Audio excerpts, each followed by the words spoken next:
Hallelujah. मसीह में सारे भाई बहनों को जय मसीह की। आज हम पवित्र बाइबल में से पढ़ने जा रहे हैं मत्ती की अंजील, उसका 5 बाब 1 आयत से लेके 48 आयत तक, 48 आयत तक। वह इस भीड़ को देखकर पहाड़ पर चढ़ गया और जब बैठ गया तो उसके चेले उसके पास आए और वह अपना मुंह खोलकर उन्हें ये उपदेश देने लगा। धन्य है वह जो मन के दीन है, क्योंकि स्वर्ग का राज्य उन्हीं का है। धन्य है वह जो शोक करते हैं, क्योंकि वह शांति पाएंगे। धन्य है वह जो नम्र हैं, क्योंकि वह पृथ्वी के अधिकारी होंगे। धन्य है वह जो धार्मिकता के भूखे हैं और प्यासे हैं, क्योंकि वह तृप्त किए जाएंगे। धन्य है वह जो दयावंत हैं, क्योंकि उन पर दया की जाएगी।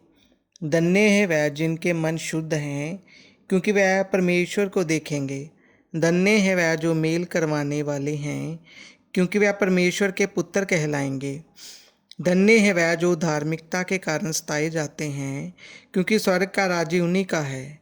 धन्य हो तुम जब मनुष्य मेरे कारण तुम्हारी निंदा करे और सताए और झूठ बोल बोलकर तुम्हारे विरोध में सब प्रकार की बुरी बातें कहे। तब आनंदित और मगन होना, क्योंकि तुम्हारे लिए स्वर्ग में बड़ा फल है, इसलिए कि उन्होंने उन भिक्षुकताओं को जो तुम से पहले थे इसी रीति से सताया था। तुम पृथ्वी के नमक हो, परंतु यदि नमक का स्वाद बिगड़ जाए तो वह फिर किस वस्तु से नमकीन किया जाएगा? फिर वह किसी काम का नहीं, केवल इसके कि बाहर फेंका जाए और मनुष्यों के पैरों तले रौंदा जाए। तुम जगत की ज्योति हो। जो नगर पहाड़ पर बसा हुआ है वह छिप नहीं सकता, और लोग दिया जलाकर पैमाने के नीचे नहीं परंतु दीवट पर रखते हैं, तब उससे घर के सब लोगों को प्रकाश पहुंचता है। उसी प्रकार तुम्हारा उजियाला मनुष्यों के सामने ऐसा चमके कि वह तुम्हारे भले कामों को देखकर तुम्हारे पिता जो स्वर्ग में है बड़ाई करें। ये ना समझो कि मैं व्यवस्था या भविष्यद्वक्ताओं की पुस्तकों को लोप करने आया हूँ। लोप करने नहीं, परंतु पूरा करने आया हूँ। क्योंकि मैं तुमसे सच कहता हूँ कि जब तक आकाश और पृथ्वी ना टल जाएं, तब तक व्यवस्था से एक मात्रा या एक बिंदु भी बिना पूरा हुए नहीं टलेगा।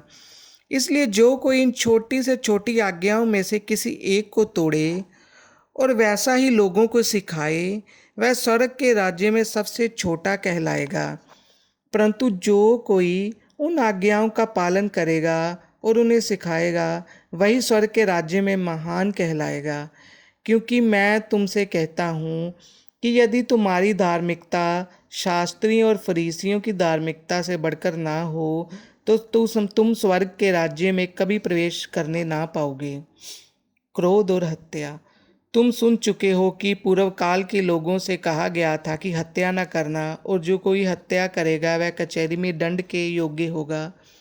परंतु मैं तुमसे ये कहता हूँ कि जो कोई अपने भाई पर क्रोध रखेगा वह कचहरी में दंड के योग्य होगा, और जो कोई अपने भाई को निकम्मा कहेगा वह महासभा में दंडे के योग्य होगा, और जो कोई कहे अरे मूर्ख, वह नरक की आग के दंड के योग्य होगा।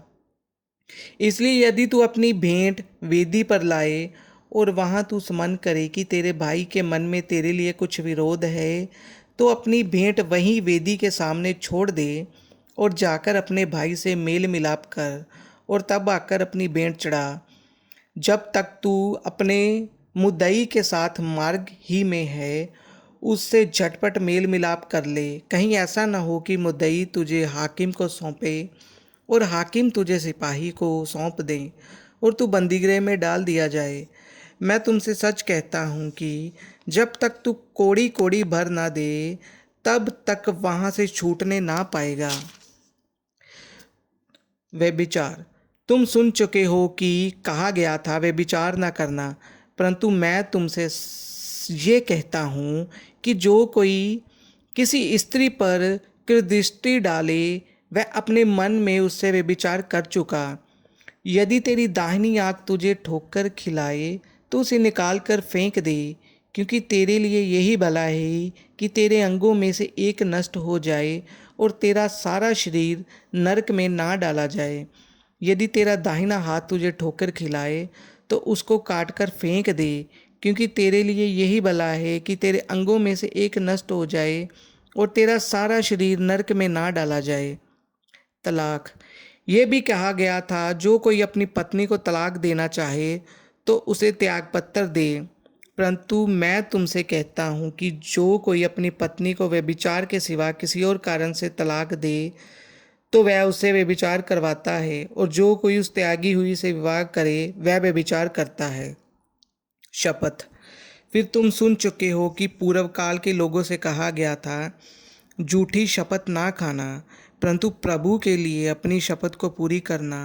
परंतु मैं तुमसे ये कहता हूँ कि कभी शपथ ना खाना, ना तो स्वर्ग की, क्योंकि वह परमेश्वर का सिंहासन है, ना धरती की, क्योंकि वह उसके पाँव की चौकी है, ना यरूशलेम की, क्योंकि वह महाराजा का नगर है।